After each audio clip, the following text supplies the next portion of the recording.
यार अली मुमताज साहब, ये जो कराची में सानेहा हुआ है प्लाजा को आग लगने वाला, उस पर बात करना बहुत मुश्किल है। इंतहाई अफसोसनाक वाकया है। हाँ जी, दिल दहला देने वाला वाकया है। बिल्कुल।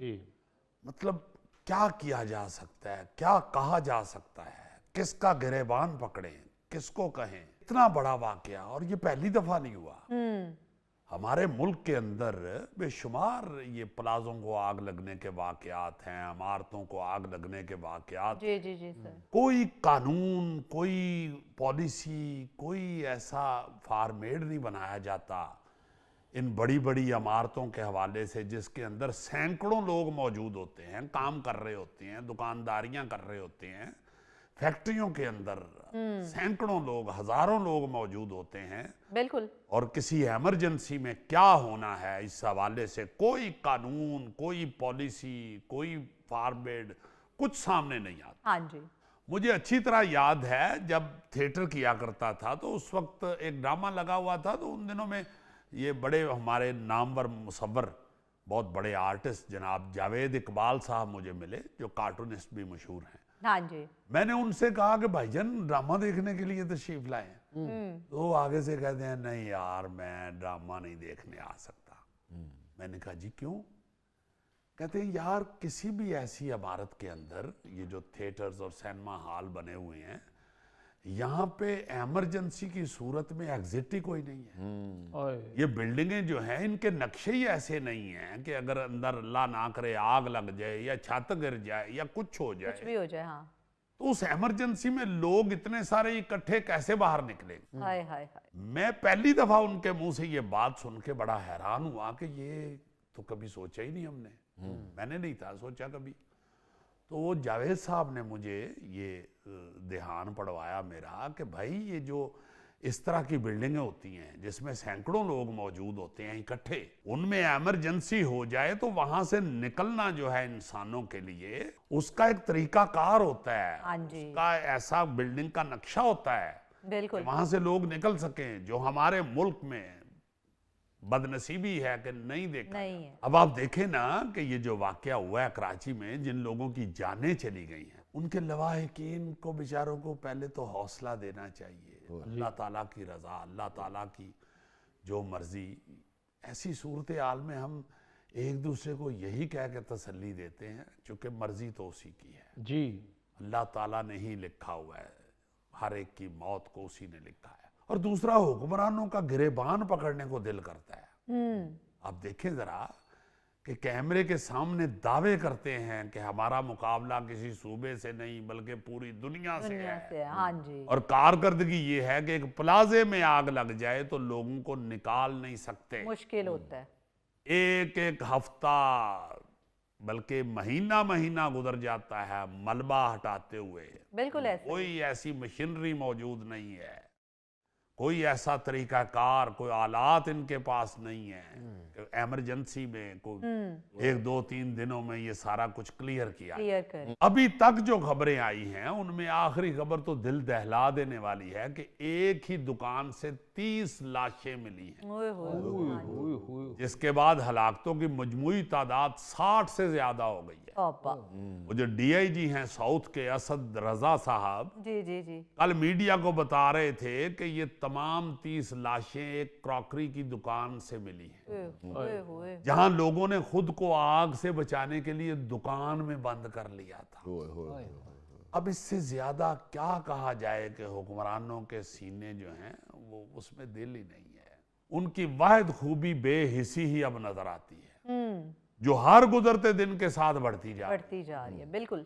अब इस वाक़े से जुड़ी हुई जितनी भी बातें हैं कर लें, हर बात में एक नई बेवकूफ़ी और नई नालायकी, जहालत सामने आएगी। हाँ जी सर, बिल्कुल।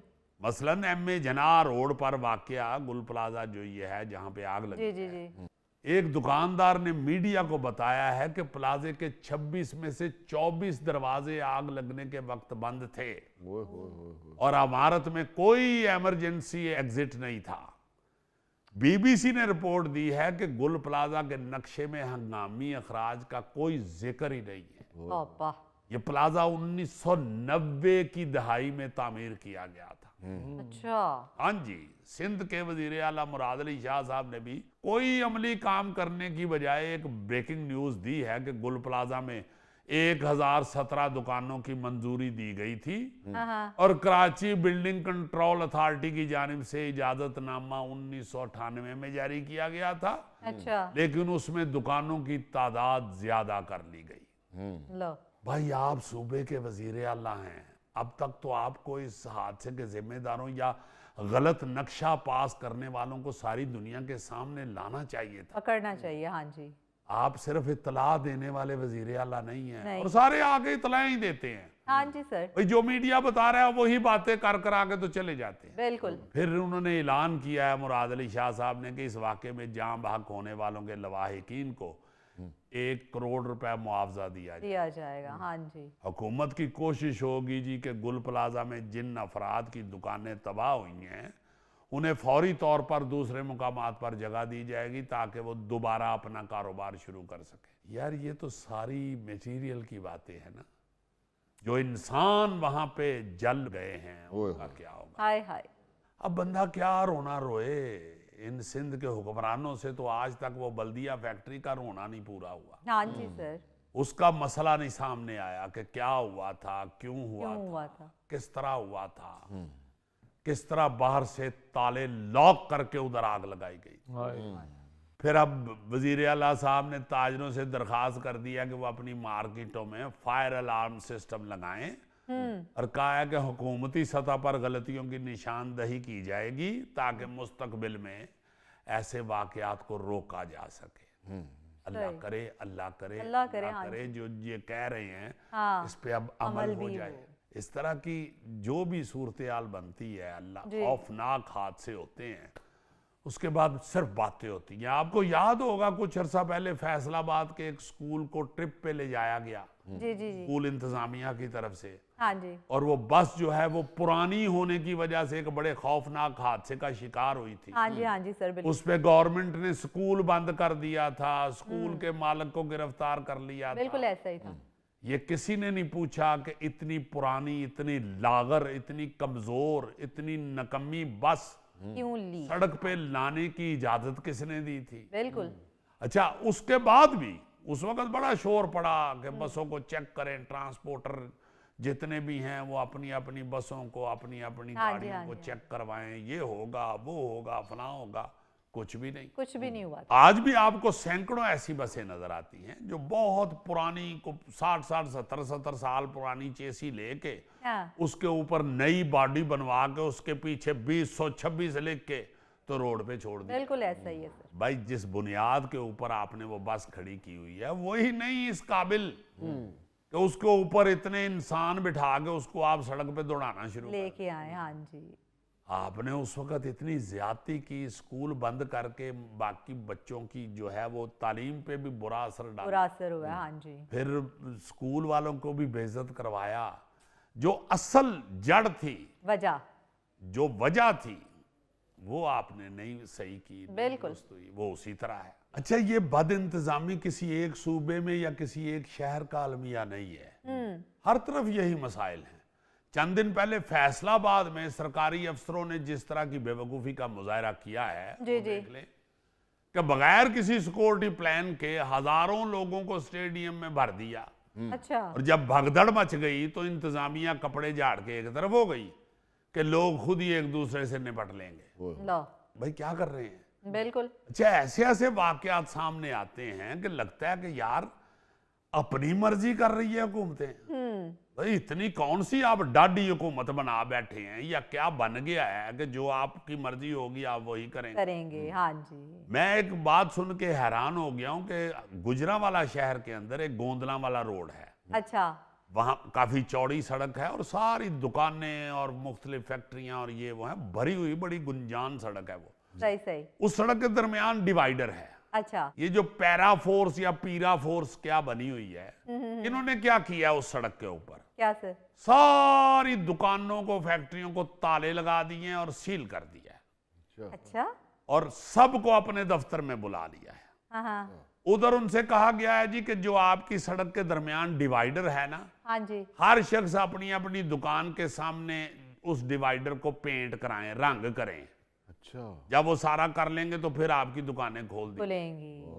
उन्होंने जब रंग किया है, सब ने खुद से की है। मतलब सरकारी सड़क है ये, हाँ। पहली दफा सुना गया है कि इस तरह जबरदस्ती। पहले भी मुझे याद है कि मुख्तलिफ जो बड़ी बड़ी बिजनेसमैन लोग हैं उनसे कहा गया कि जी चौक बनवा लें, हाँ हाँ खुद इससे सारा डिजाइन करें सही। और उधर अपना नाम लिख लें अपनी कंपनी का, आपके कंपनी के नाम से, आपकी प्रोडक्ट के नाम से ये चौक को मंसूब कर दिया जाएगा। सही। मगर ये पहली दफा सुना है कि जबरदस्ती दुकानें लॉक करके तो कहा गया है जी कि जितनी देर तक ये रंग नहीं रन करेंगे नहीं करेंगे, इस डिवाइडर को, उतनी देर तक दुकानें नहीं खुलेंगी। शॉप नहीं ओपन। उन्होंने फिर रंग किया है, फिर जाके उन्होंने अपनी अपनी चाबियां ली हैं और दुकानें खोली हैं। तौबा तौबा। यार ये क्या धौंस है, क्या जबरदस्ती है। हाँ जी। ये तो गवर्नमेंट के करने वाले काम हैं। हाँ। जो अरबों रुपए का बजट, खरबों रुपए का आपके पास है, वो किधर है? वो कहाँ है? अगर आप एक डिवाइडर को रंग करने के लिए इस तरह लोग आवाम के साथ जबरदस्ती कर रहे हैं तो फिर वो पैसा किधर जा रहा है हाँ। जो आपके पास है, जो आप हर दूसरे प्रोजेक्ट में सुनाते हैं कि इतने अरब का हम ये प्रोजेक्ट बना रहे हैं या इतने करोड़ का ये प्रोजेक्ट बन रहा है या हाँ इतने जी। करोड़ से हमने ये कर दिया है। आप एक सड़क के डिवाइडर को अगर खुद रंग नहीं कर पा रहे तो चले ना सही, प्यार से ही आप आवाम से कहते हैं। हाँ। आवाम करती है इस तरह के कामों में, हिस्सा डालती हैं, हाँ जी। कोई ऐसी बात नहीं। मगर इस तरह जबरदस्ती कभी नहीं था सुना हाँ जी। कि दुकानों को ताले लगा दिए जाएं, सील कर दिया ओए जाए होए कि पहले इसे रंग करो फिर आपकी दुकानें खुलेंगी। खुलेंगी बिल्कुल। अच्छा ये भी मेरे जहन में आता है कि अगर पंजाब हुकूमत का ये इरादा था या उसने ये कहा था तो फिर एक नोटिफिकेशन जारी करना चाहिए था हाँ जी बिल्कुल सही। ताकि ताजरों को मालूम हो सके। हाँ। और अगर सिर्फ पैराफोर्स अपने कानून बना रही है तो फिर हुकूमत को एक साइड पे होके मामला तो पैराफोर्स को ही सौंप देने चाहिए, हाँ। जो पैदा होने से पहले ही इतनी मुंह जोर हो चुकी है कि कोई भी बहाना लगाकर ताजरों को और आम आदमी को परेशान करती फिर रही है। जी बिल्कुल।